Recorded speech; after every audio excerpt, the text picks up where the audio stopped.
DPRD Kabupaten Badung memutuskan rekomendasi atas laporan keterangan pertanggungjawaban Bupati Badung tahun 2015. Dalam sidang paripurna DPRD Kabupaten Badung, DPRD memberikan beberapa catatan strategis, utamanya untuk kesejahteraan masyarakat kurang mampu di Kabupaten Badung. Catatan strategis tersebut berdasarkan moto Kabupaten Badung yakni Sure Dharma Raksake yang artinya adalah kewajiban pemerintah melindungi rakyat.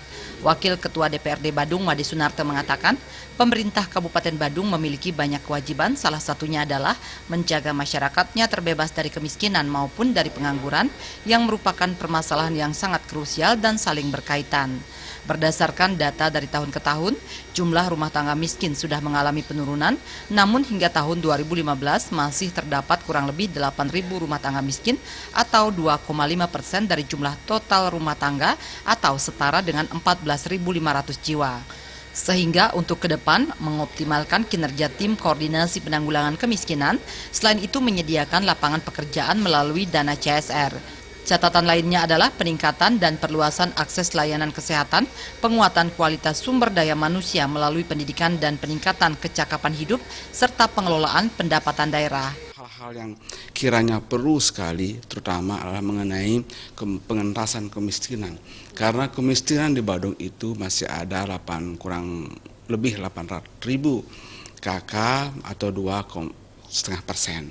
Demikian juga tentang kesehatan, di mana dalam hal ini kesehatan masyarakat perlu sangat merupakan kewajiban kita untuk memberikan pelayanan kesehatan kepada masyarakat, di mana rumah sakit sudah dijelaskan bahwa sering kekurangan tempat tidur.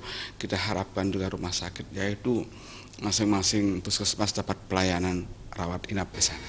Terkait catatan strategis yang disarankan DPRD tersebut, Bupati Badung Nyoman Giri Praste sudah membuat program prioritas untuk masyarakat kurang mampu di Kabupaten Badung, seperti akan membuka peluang kerja, melakukan bedah rumah, berkoordinasi dengan BPJS, dan menciptakan puskesmas rawat inap dan UGD di setiap kecamatan, serta mewacanakan sekolah agama Hindu dari tingkat PAUD hingga tingkat SMA dan SMK. Pangan, sandang, dan papan itu dulu. Bagaimana ketersediaan makan, pakaian, dan perumahan. Setelah itu pendidikan, kesehatan, dan jaminan sosial tenaga kerja. Dan ada juga regulasi dan bagaimana kita akan lanjut di Kabupaten Badung. Ini harus kita berikan.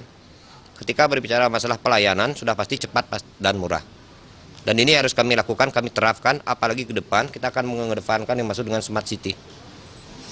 Smart City di Kabupaten Badung ini adalah merupakan dengan menggerakkan teknologi dan IT ini, kita bisa melakukan proses pelayanan kepada masyarakat di Kabupaten Badung ini lebih cepat, pasti dan murah itu. Sementara secara keseluruhan, pelaksanaan kegiatan dari SKPD sebagai penerima dan pelaksana dana APBN atau DIPA dipandang sesuai dengan rencana.